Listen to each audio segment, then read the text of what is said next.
ayaw gumana ng ano, receiver niya. Ayaw.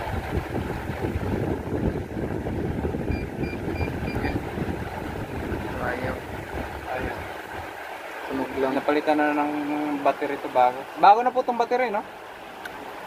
Bago ng battery. Receiver ang may pulilo. Na-check na namin, no? Nabas na ano yung ano, receiver niya. Receiver. Nag-moist. Nag-cause nung ano. Nag-malfunction yung receiver.